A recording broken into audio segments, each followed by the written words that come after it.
신급 강태공의 귀환. 15편, 운하의 포식자, 가물치.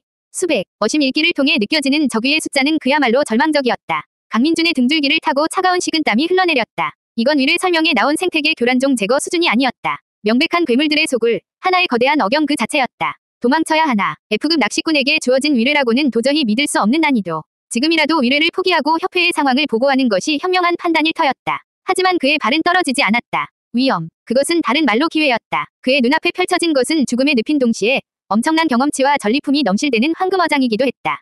할 수 있다. 그에게는 새로 진화한 흑철의 만화조종이 있었다. 낚싯줄이 끊어질 걱정은 없다. 낮은 체력과 만화가 문제지만 한 번에 한 놈씩 침착하게 상대한다면 승산이 있었다.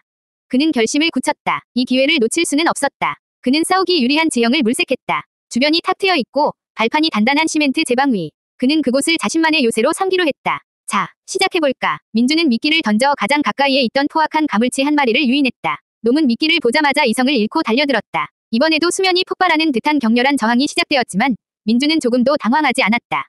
그는 흑철의 만화조종이 주는 묵직한 안정감을 믿고 힘으로 놈을 제압하기 시작했다. 낚싯대는 활처럼 휘었지만 부러질 기미는 보이지 않았고 낚싯줄은 비명을 지르는 대신 팽팽한 긴장감을 유지했다. 10% 증폭된 강도는 생각보다 훨씬 더 큰 차이를 만들어냈다. 이전보다 훨씬 수월하게 그는 두 번째 가물치를 무트로 끌어내는 데 성공했다.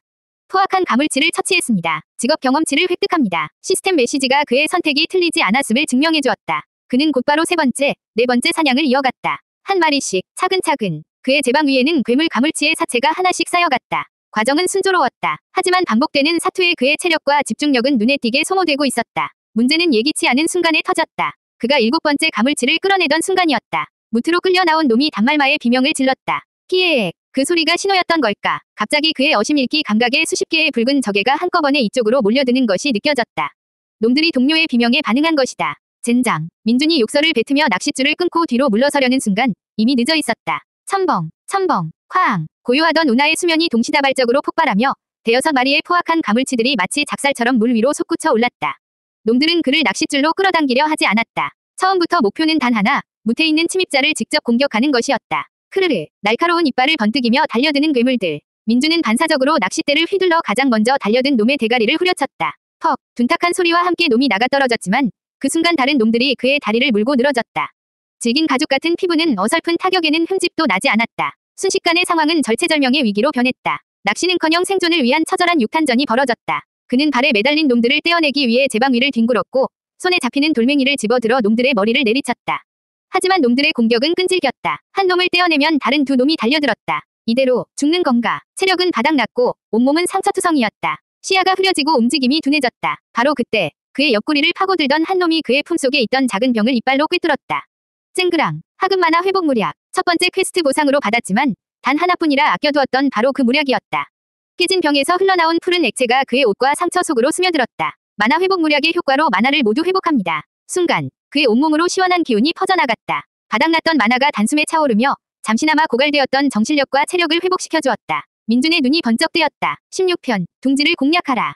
이 자식들이. 죽음의 문턱에서 돌아온 민준의 눈에 살기가 번뜩였다. 그는 자신에게 주어진 이 짧은 기회를 놓치지 않았다. 그는 회복된 모든 만화를 흑철의 만화조종에 남김없이 집중시켰다. 낚싯대가 검은 오라를 내뿜으며 낮게 울기 시작했다. 그는 더 이상 방어하지 않았다. 공격이 최선의 방어였다. 그는 낚싯줄을 채찍처럼 휘둘러 주변의 가물치들을 쳐냈다. 강화된 낚싯줄은 단순한 줄이 아닌 날카로운 칼날과도 같았다. 쩍. 낚싯줄에 맞은 놈들의 단단한 가죽이 찢겨나가며 비명을 질렀다. 그는 기세를 몰아 가장 가까이 있던 놈의 벌어진 아가리의 낚싯대 끝을 그대로 쑤셔 박았다.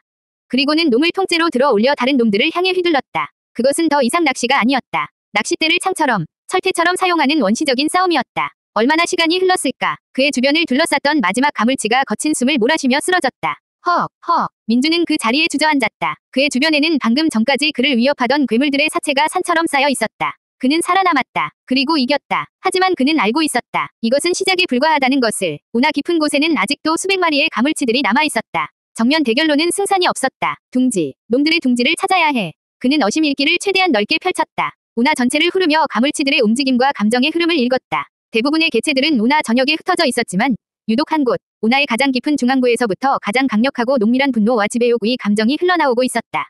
그곳에 이 무리의 우두머리가 둥지 위 핵심이 있을 터였다. 그는 무모한 도전을 하기로 결심했다. 놈들을 한 마리씩 상대하는 것이 아니라 둥지 그 자체를 직접 공략하기로 한 것이다.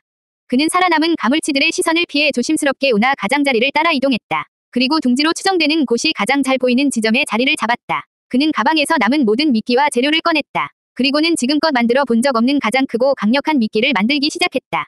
그가 가진 모든 어종의 정수 가루와 베스의 비늘, 심지어 방금 잡은 가물치의 피까지 섞었다. 모든 만화를 쥐어짜 미끼에 주입했다. 마침내 그의 손에서 핏빛으로 번뜩이는 보기만 해도 불길한 기운을 내뿜는 미끼 덩어리가 완성되었다. 이것은 유혹을 위한 미끼가 아니었다. 둥지 전체를 도발하기 위한 폭탄이었다. 전부 다 이리 와라. 그는 완성된 미끼를 둥지의 중심부를 향해 그의 인생을 건 캐스팅을 날렸다. 그의 마지막 승부수가 운하의 심장부로 날아가고 있었다.